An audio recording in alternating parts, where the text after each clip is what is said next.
on the work we currently are doing. This task was prioritized, cognizant of the promise we made to provide services of a higher quality, better, faster, and smarter.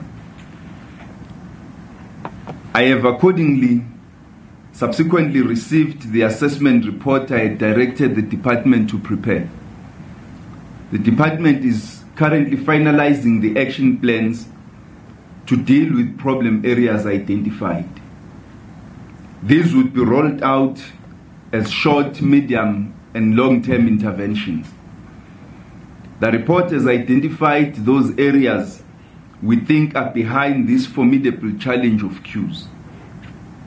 In terms of the report, long queues emanate from high client volumes, possible discontinuation of Saturday working hours, leadership issues at our front offices, as well as front office space itself. But I'm going to touch on some of these just to amplify them and give clarity as to the entire gamut of challenge that we are facing. The report further lists as causes of long queues unstable systems, that is networks and applications. You will be aware, or you probably have heard, that in some instances you go to Home Affairs offices and you will find the officials saying that the systems are offline and therefore they are not providing a service that day.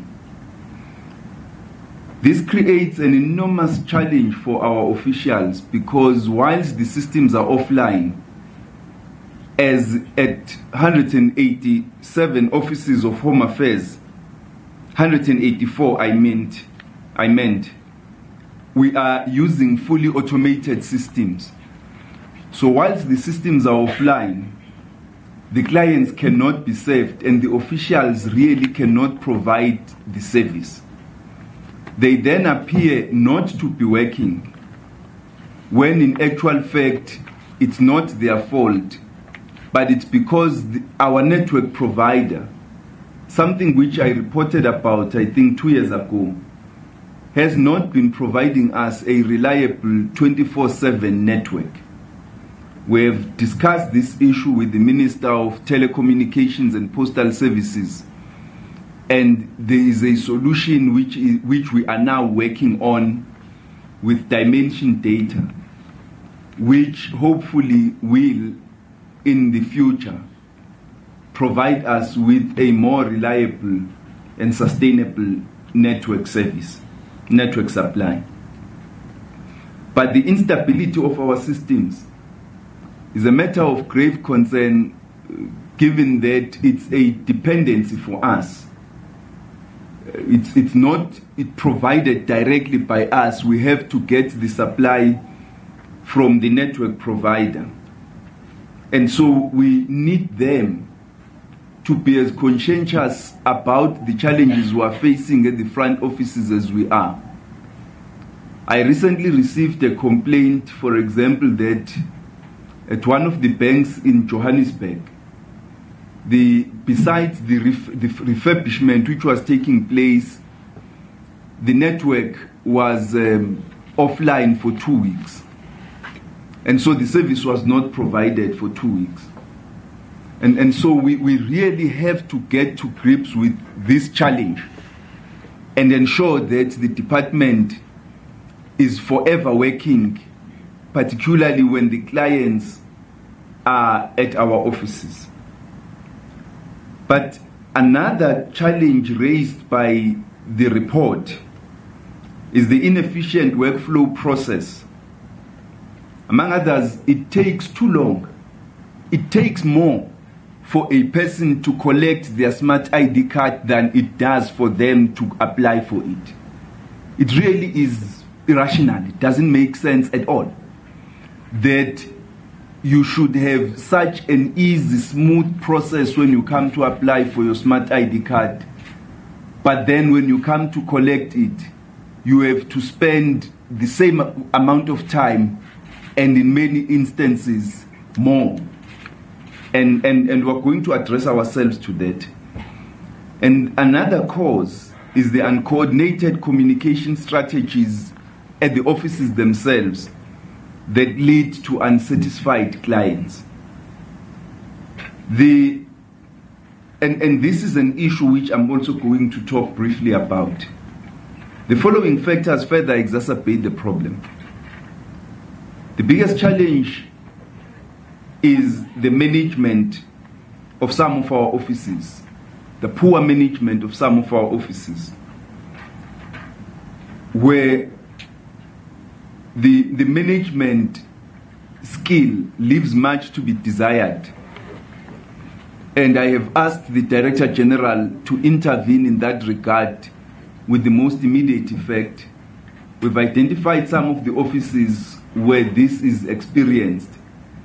These offices may not be all, but there are offices where even with long queues, such as at Randburg, but the quality of the management on the ground makes it possible for the clients to receive timeous explanation as to the challenges confronted, but people can see that there is work taking place, there is leadership on the ground that are resolving the issues and ensuring that the service is provided as it should. Another factor is the ineffective utilization of staff. In some offices which have a lower demand, they are oversupplied, and some offices which have a higher demand, they are undersupplied. And so we're working on the rationalization of staff deployment, and I had asked the department to provide me with a detailed assessment of our offices in terms of where we would classify them as green, amber, and red, looking at the challenges being faced at each office, so that we decide what types of interventions, operational interventions we make in order to resolve the challenges that we are facing. Another factor is lack of an appointment system. And what we have experienced in some offices, that even when people have applied online, but there are no dedicated queues for people who have submitted online applications. And so whether you apply online through the eHome Affairs channel or you don't, you nonetheless still have to come and wait in the queue as if you are submitting an in-person application.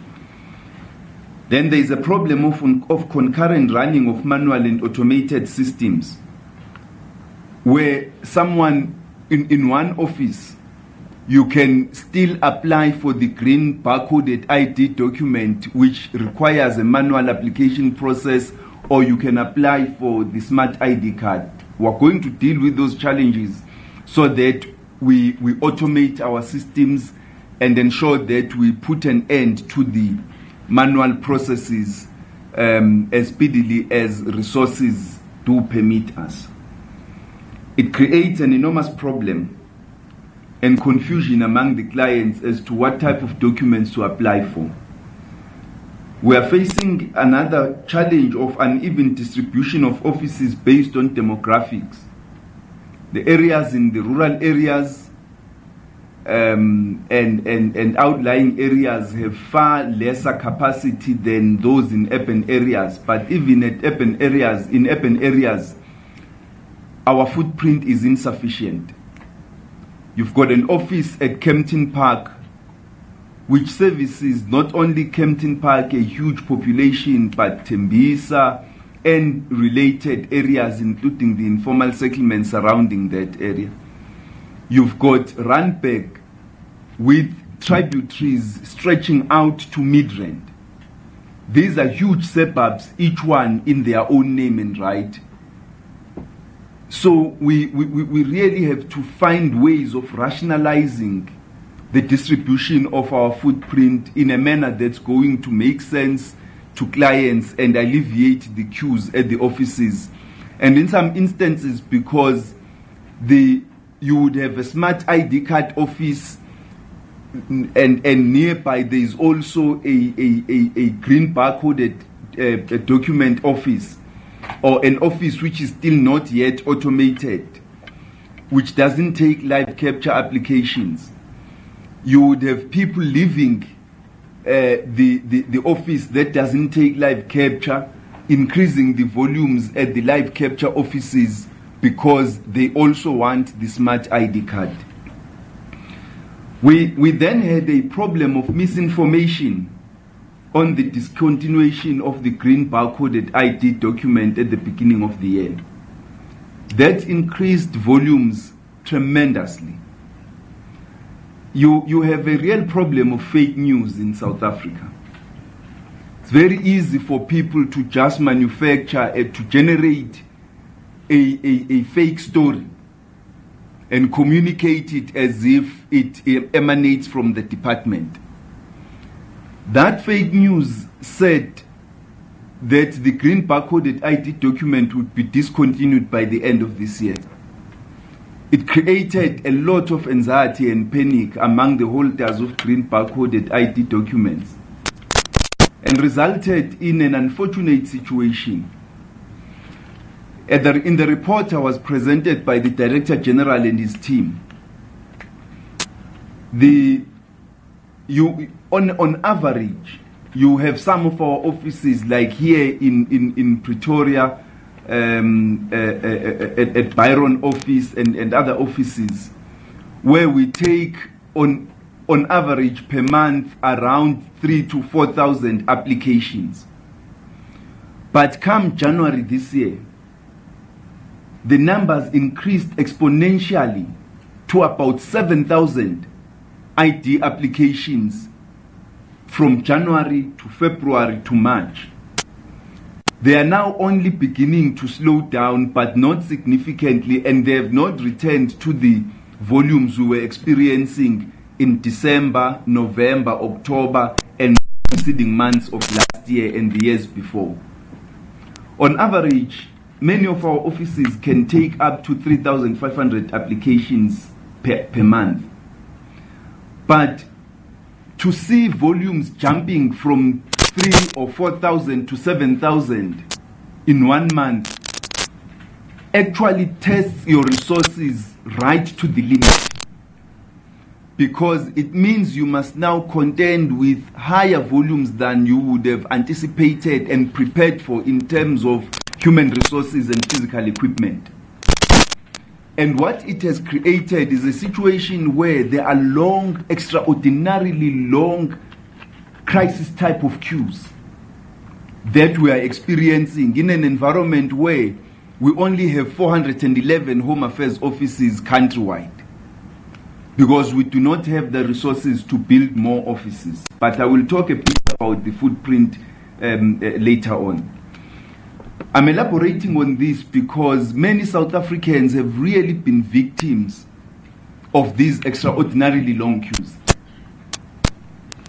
And our officials at the front offices are experiencing these long queues, sometimes stretching up to the streets. And when the clients stretch up to the streets and you don't know the weather conditions that day, when it rains, what do clients do? Do they all get swallowed into the office and then it makes the workflow process impossible? Or do they go back home to come back later, which creates a lot of anger and anxiety among South Africans, because people would have taken, as I said earlier, a day's leave to come to the office to apply for these services. We then face a real problem that we now must up our game when the resources themselves we have at our disposal are not increasing. It increases pressure on the front office officials. And I want to commend our officials that in spite of these challenges, they really have managed them. You can imagine if you were dealing and managing 4,000 applications per month and suddenly they have to be 7,000.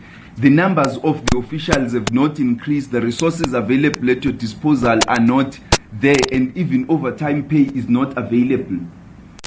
But they have been managing these increased volumes.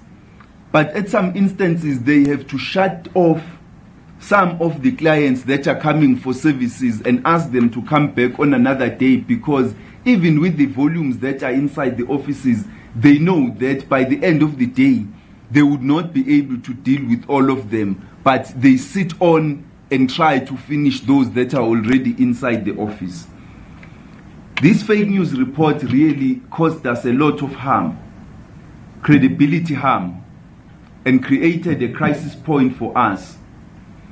Even as we say, we want to reassure South Africans that we are not going to discontinue the green barcoded ID document this year. We are working on plans, and we will announce our plans in due course. But I know that even as we give that reassurance, it's not going to reduce the queues, because in many areas, the smart ID card has become the most sought after form of identification, and it assists to ensure that the identities of the holders of our documents are properly verified and guaranteed. Then the other problem that we have is poor signage at offices. What was also provided by the assessment report is a list of offices and managers' levels. That is deputy director, assistant director, and lower, respectively, influenced by office size. There is also a distribution plan for mobile units per province. At the moment, of the 411 Home Affairs offices countrywide, only 184 are on live capture. Only these 184 offices are processing applications and collections of smart ID cards and passports while offering other services. Not so long ago, we discontinued the manual application for the passport because we were concerned that there was a lot of mischief taking place in that regard, in those offices that were taking manual passport applications. We did not want people to hold fraudulent South African passports. We had to ensure that the holders of passports are people who are certainly on the National Population Register that we can verify against the live capture verification system. But many of the 411 offices that we have would not be able to be converted into live capture offices even if we wish to, because they do not meet the required minimum standards. And so if we were to convert all of them to live capture offices, we would need to get new office premises, which would require more resources and cooperation from the other departments to which we depend for such services and resources. In spite of these limitations and scarce resources and capacity, since the rollout of the Smart ID card process in 2013, our offices have issued over 9 million cards, and at least 500,000 of these cards have been issued at the 14 branches of the banks that we have been piloting since 2016. And more than 202,000 passports have been issued at the banks. And so from where we stand, we are actually very happy and comfortable that the partnership with the banks, when it is rolled out, will actually work very well, because it already has been working extremely well. But I will also comment a bit about this a little later. For example, the office here in Pretoria, which is what I was talking about, has produced more than 7,000 cards in January, as opposed to its operational capability of 3,500 per month. Now, coming to the action plans. On the basis of the assessment report the DG provided me, I have called for implementation of actions in the short term, some of which the department is carrying out already. These include, as I said, an assessment report on long queues which I received on the 20th of April this year, The segmentation of offices into green, amber, and red. This segmentation was based on the performance of offices, and this was achieved so that we know where we need to earmark most urgent interventions. The performance ratings and performance management interventions of all red offices. This is a matter of extreme urgency, because ultimately you can automate all your offices and get more capacity, but without proper and requisite management and their performance reviews, you are not going to achieve the goals you have set yourselves. We are doing an analysis of geographical footprint, showing which areas of the population are underserved based on reasonable benchmarks of, for example, 1, distance to one of the offices, and secondly, frontline officers in relation to surrounding population. We are doing a report on interventions to be taken immediately in the remaining red offices to address long queues. We have received proposals on how to measure customer experience and waiting times in offices, and on how to deal with structural challenges of long waiting times. I have called for an urgent report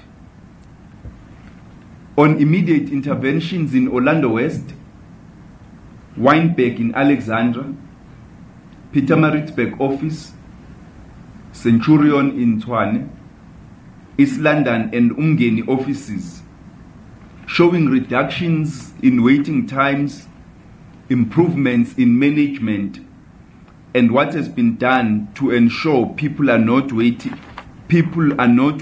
outside offices in order to be served.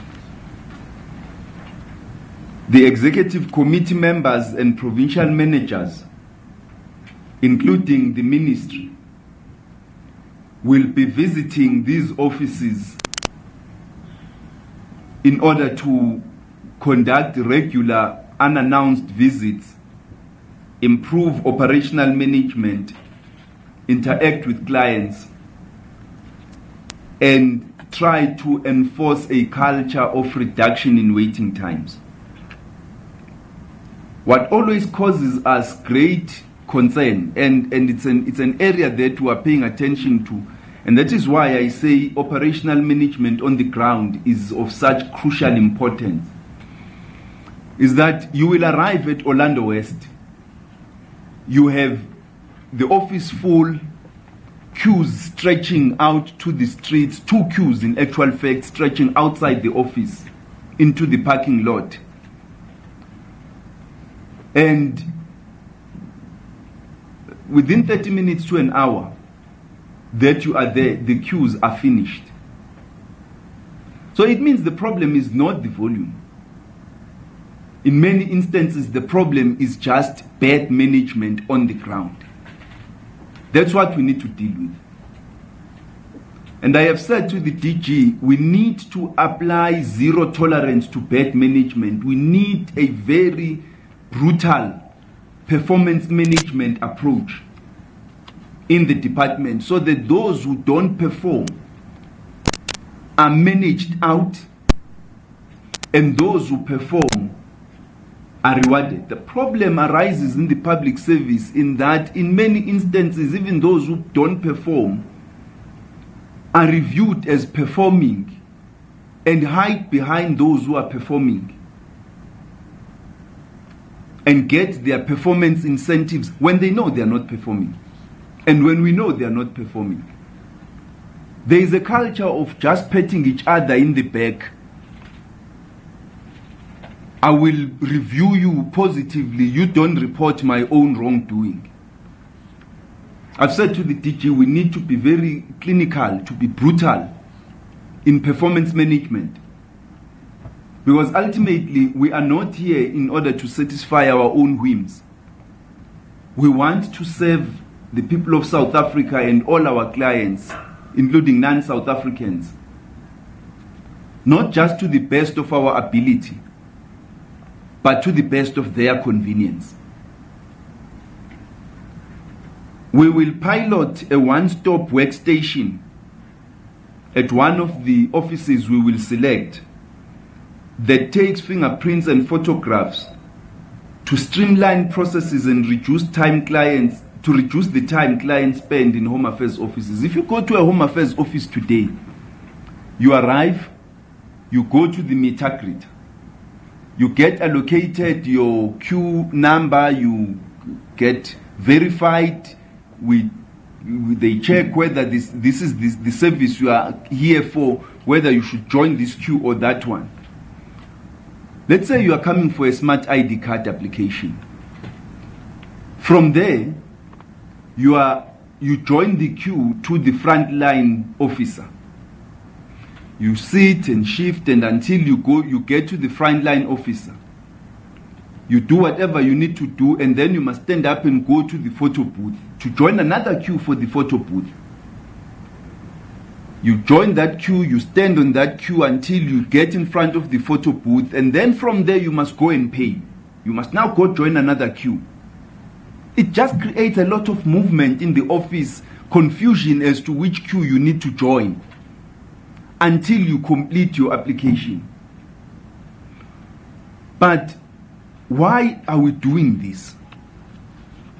And that's why we are going to begin piloting a one-stop service, one-stop workstation, where the fingerprints, the photograph, and especially the electronic payment. It's different when you deal with cash payments. But for those people who are going to use the points of sale payment system, who are going to swipe their credit cards, let us try and put everything in front of one frontline officer so that the entire service is in front of this person. You do everything and finish here and move only when you leave the office. Of course, it will be different for those who are coming to pay cash, because we still would not want, given the volumes of people we are managing and the problems of crime and corruption, we wouldn't want everyone to be managing cash. We need to utilize the cash officers, the cash payment officers that we have at the offices.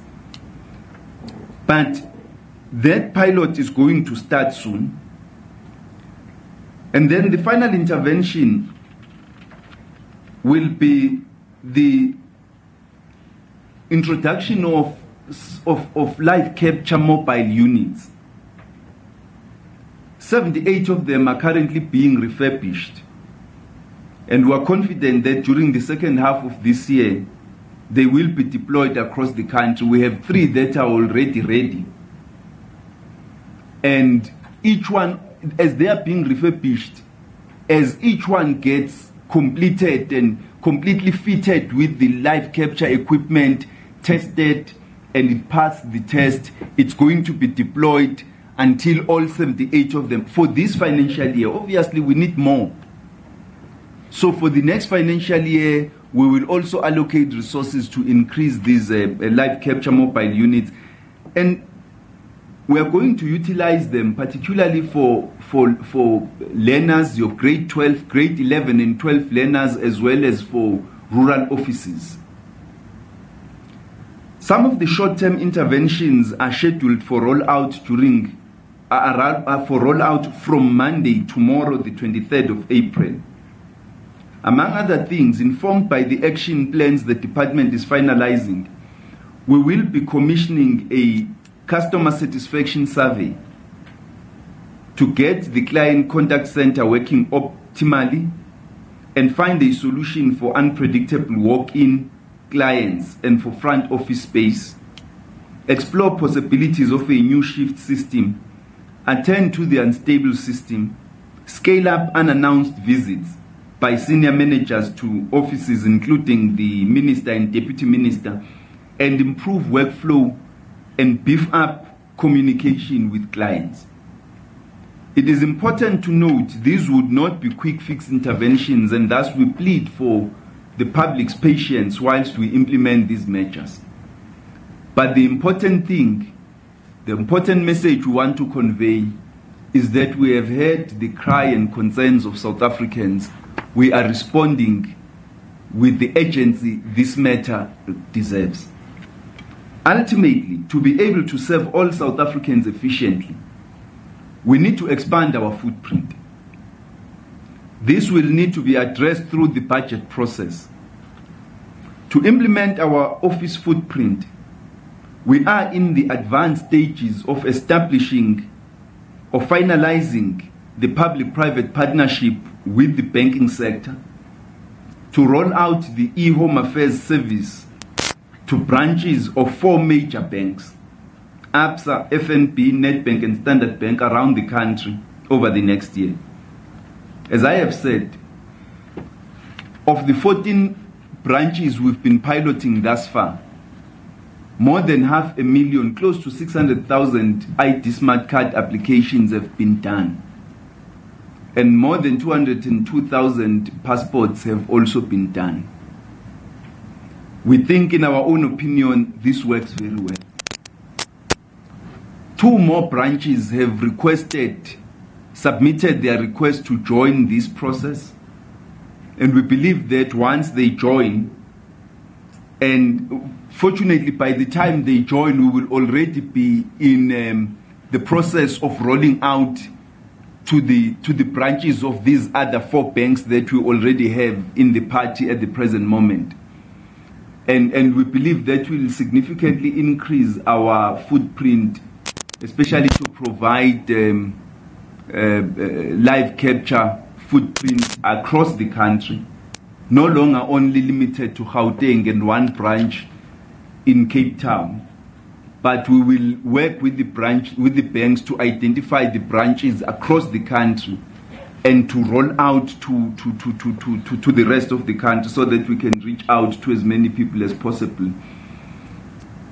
Looking at the population concentration that we have, obviously provinces like Gauteng, KZN would have to have a higher focus given the population dynamics, especially around areas in Johannesburg, in Durban.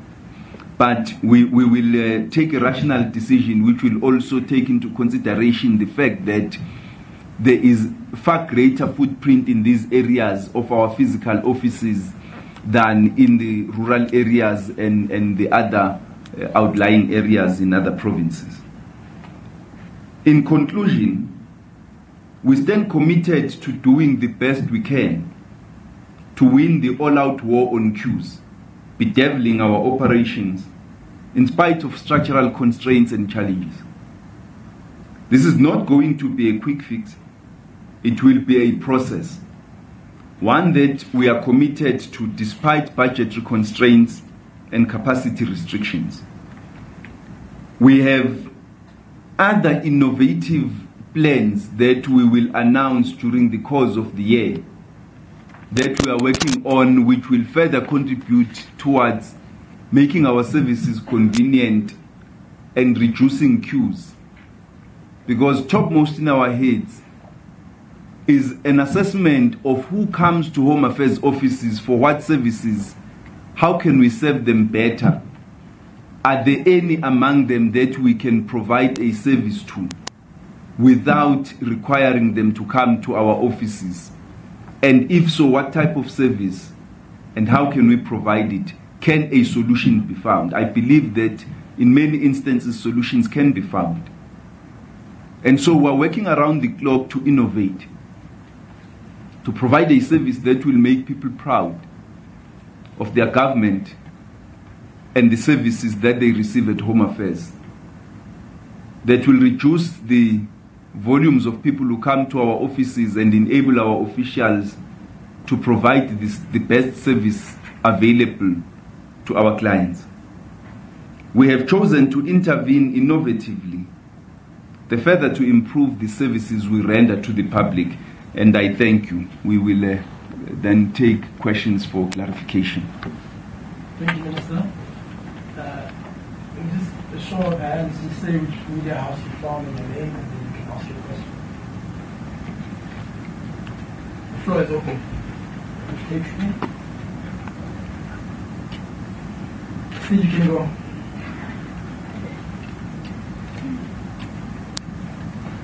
Good morning, Minister.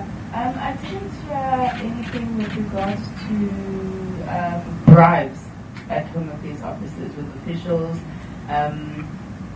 We've also heard how people will pay one person to stand in line for 8 people, and they get paid for that, and security guards who get paid to let anyone in. What are you guys doing about that? Thank you, Steve. Any other questions? Minister will take those. Thank you. Well, probably the reason we didn't mention it was because it doesn't contribute to the queues. It actually is a consequence of the long queues, the extraordinarily long queues that we're experiencing, and people take advantage of our innocent clients.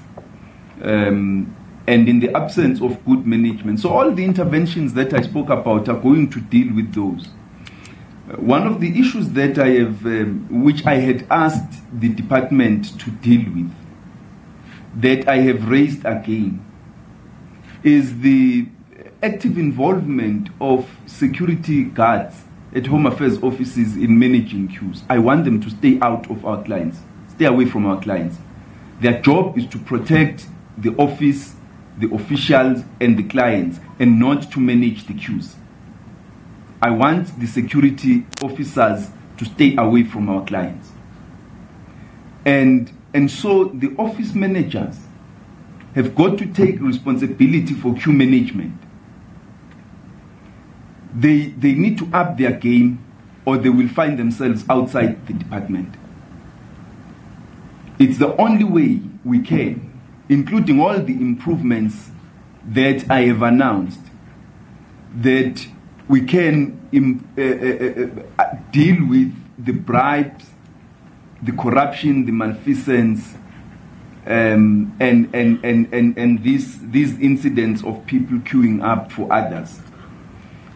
I know that in many instances, as I say, the security officers may not themselves be involved in bribing the clients, but they are not trained in queue management and client service.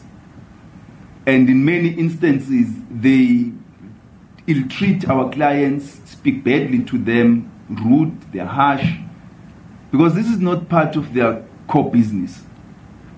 The office managers, the queue managers, need to take responsibility for managing our queues and ensuring that we provide a high quality service. In one of the offices I visited recently, the office manager was out of the office and had not informed anyone that she was leaving. She had a meeting. It was a genuine reason why she was out of the office. I just don't understand why the meeting was called during the day when the office was teeming with clients, and why she thought it was okay for her not to inform even her deputy that she was leaving the office for a meeting. The end result is that she did not delegate her functions to someone else, which then created anxiety and anger among those who were supposed to apply for birth certificates for children more than 30 days old, because they were sitting in the office for over half a day unserved until I arrived at the office and resolved the matter. So the problem of the bribes at our offices stems from the bad management of the queues, of the clients. And once you have hands-on managers that are dealing themselves with the operations, instead of wanting to confine themselves to a particular function in the office,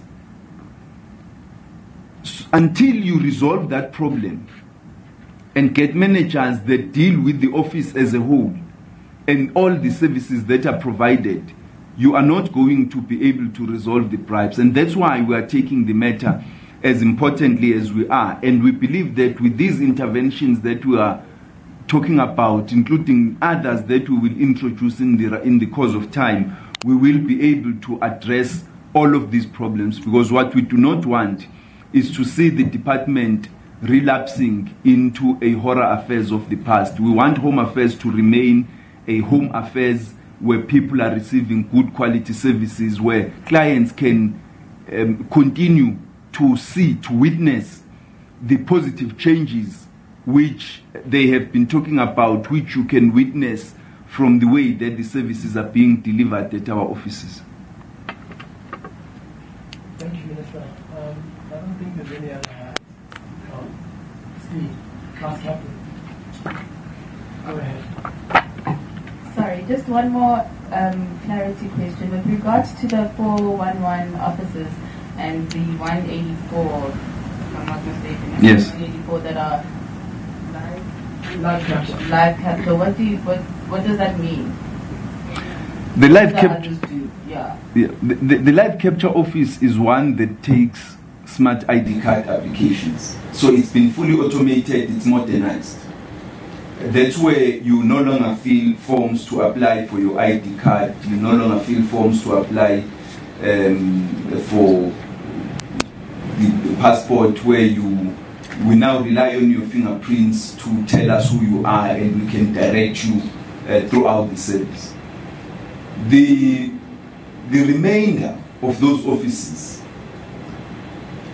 are not yet modernized, and that's why I was saying some of them, even if you wish to modernize them, you can't, because they are just ill-suited for that type of service. They are either too small, or they have no data network. You just can't do anything. For you to modernize it, you probably need to change the entire office and get a new office. In some areas, that's what we are trying to do. To get new offices, move away from these old ones, so that we can increase our live capture footprint. But for us to be able to say all Home Affairs offices, and that really is our wish, to have all Home Affairs offices across the country fully modernized. What we are doing now, we are in the process of automating the birth, marriage and death process, because we also want the registrations of birth, of marriage and death to be automated. So you will reach a point where the entire service of Home Affairs is fully automated. There is not one manual process that we apply. But for us to be able to do that, we need offices which are fit for purpose. At the present moment, not all our offices are fit for purpose. If you go to the Matatiele office, it really is not suitable for this type of service. If you go to many other offices across the country, they are not fit for this service. And so we are engaging with National Treasury, with the Department of Public Works to assist us, because we actually serve all 56 million South Africans multiple times in their lives. Every South African will need Home Affairs not once, not twice, but several times. The same applies with regard to immigrants. There may be those that come to our offices only once, but many of them will need to come to Home Affairs offices several times in their lives. And we are talking about millions of non-South Africans too. So the Department of Home Affairs needs to have sufficient resources for it to be able to deliver a quality service to the clients, be they South Africans or non-South Africans. And you can see this being experienced in such areas as permanent residence permits, temporary residence permits, and some other visas where delays are experienced because we do not have sufficient capacity and do not have adequate systems that can improve those services and ensure that people who apply for documents get their documents on time. But we are working very hard around the clock to address all of those issues. Thank you. There is a hand right here in front. Yes, shoot. From Sport News. The minister, I'm not sure. From fake news? Sport. Just to be sure.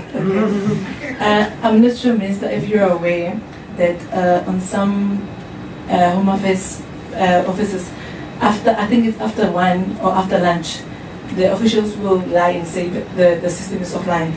And then maybe because of the queue, or maybe they're lazy, or maybe they're telling the truth, I don't know. But one of the officials will say it's not the truth, because not everybody will agree to such. So how are the members of the public protected from that? And if there's any other measure that we can do so that they can maybe pick up tomorrow, they'll be to that first class or something? Thank you very much. We are actually aware. And you are right, it's not only one reason, it's a number of reasons. Sometimes the office is genuinely offline because we also have been experiencing cable theft. Cable theft at Garankuwa diverted the queues to Acacia office, and Acacia had to deal not only with their regular numbers but also with the volumes of people that were being diverted from Garankuwa. Now, what it does is the officials sit and look at the people who are at the offices, and some of the offices you must go to them to just appreciate the challenge. That even with the people who are inside the office, you know that by 4 o'clock, by 5 o'clock, you will not have completed them. So what the officials do, where they are genuine, they would say, look, members of the public, we apologize. We really are experiencing, because we know the amount of time it takes to serve one client. So people would say, I was at Home Affairs, the most average time that a person would spend at a properly working Home Affairs office, in spite of these multiple queuing systems that they have, this multiple workflow process that we are currently running, they would spend about 15 minutes. So they look at these people, at the people who are inside the office, and say, we think that by the time we have to close the office, we will not have completed even the ones who are inside, for us to be able to open the doors for those who are outside. So there are those instances, but there are instances where, as you correctly say, it's just plain malice and nothing else, lack of leadership on the ground, and that's exactly what I am saying we need to deal with. Because whether it's at these front offices or at Bay Bridge,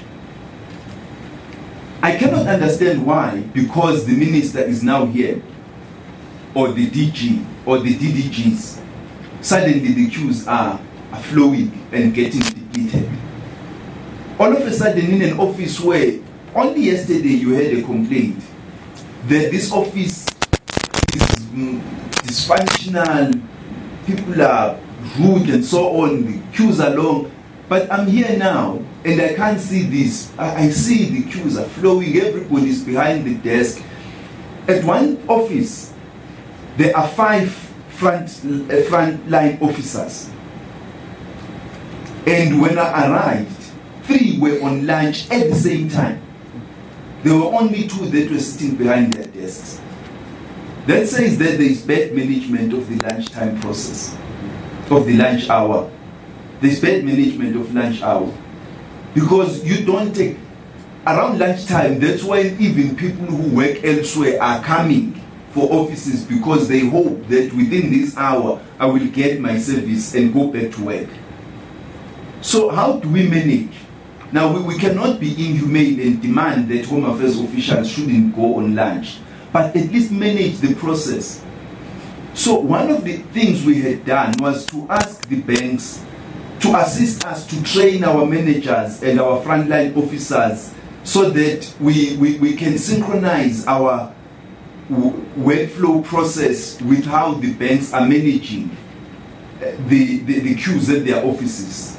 We're not going to compete with the banks for the beautiful offices like the branches of the banks and so on, but in the least, in terms of the quality of the service, we must be up to the standard, if not better, given that there are higher volumes that we have than any such institution would ever have. So we are aware, and that's precisely why we've identified about 6-7 offices where I have said, with the most immediate effect, within 30 days, I want a report on what we have done to improve those offices, managerially, operationally, and otherwise. But for all our offices, we are going to increase the scale of what you call the unannounced visits. And what we would request is that whenever members of the public come across these, they inform us through our Home Affairs Contact Center so that we can contact the relevant offices and intervene. There are other ways that we have also been dealing with this, including that all the Director General and the Deputies Directors General have also left their cell phone numbers at our front offices so that they can be contacted by SMS or otherwise. If they don't pick up, you can drop them an SMS. They will read it and be able to contact the manager of the office responsible. But there are other ways, including social networks, that people have been contacting us to enable us to intervene where they are experiencing difficulties. Okay, thank you, Minister. I don't think any other questions, so we'll close it. Honestly, okay, joking. I'm not joking. Just one more. With regards to that official at Baitbridge, what's going on with her? The one who was on Facebook? Yeah. I think the Director General can take that one. Yes, no, the disciplinary. A disciplinary process was followed, as we said, that the department has got a clear process of how we deal with the issues of cell phones that are not allowed at the operational desk, and the counters, the lockers, which are implemented to deal with that. So that's what we've done in that case. Thank you, DG. We closed. Thank you. Cheers.